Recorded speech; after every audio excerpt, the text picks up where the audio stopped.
Hello and welcome back. And in the last couple of days I made a number of fixtures and racks to hold various tools, from the angle grinders to hammers, pliers, clamps.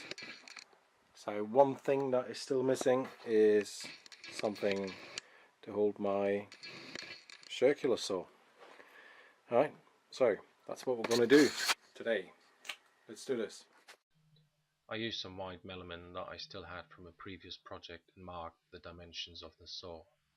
Next, I used the saw to clean up the edges of the melamine before cutting out the piece that I needed for this project.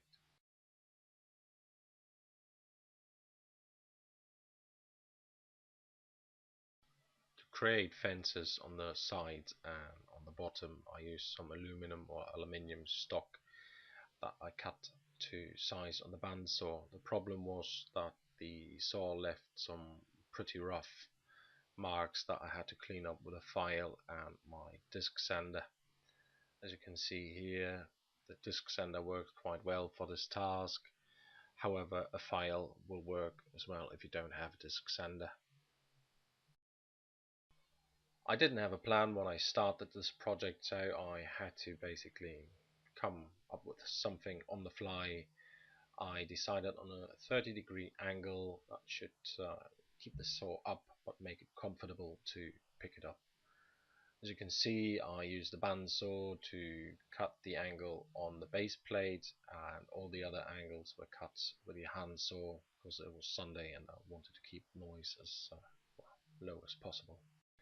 So if you don't have a bandsaw, you can still cut those angles either with a miter saw or with a hand saw as well.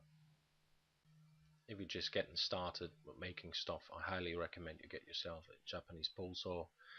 They are creating a very clean cut and they are cutting very fast.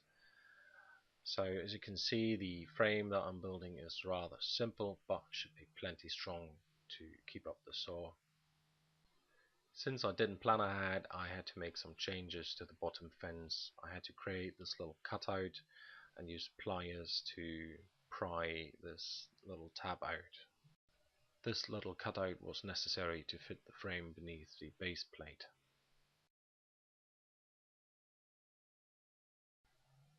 I used my calipers to scribe a line in the aluminium fence and an auto punch to mark the spots for the drill and help the drill get started. Aluminium is quite soft, so drilling holes into it isn't quite difficult. Once I had all the holes drilled, I followed that up with a countersink. Next up was the base plate, into which I drilled 2 holes, which I also countersunk and then clamped to the frame. Those 2 holes made it easy to have a reference and drill into the frame as well. This helps when screwing in the screws later on because it will help prevent the wood split. Before finally attaching 2 pieces, I screw in the screws so they are just sticking out a few millimeters, which in turn gives me reference points and helps keep the pieces aligned.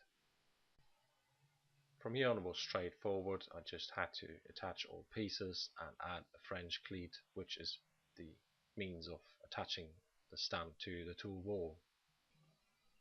I attached the aluminum fences with the screws from the bottom so the screws wouldn't be visible from the top, which doesn't make much of a difference because in the end it's just a shop tool. Here's a last minute addition. I decided to make a small holder that will keep my spare saw blade. Yes, I only have one spare saw blade for this circular saw. It was just a simple dowel glued into the side of the frame on which the saw blade can rest.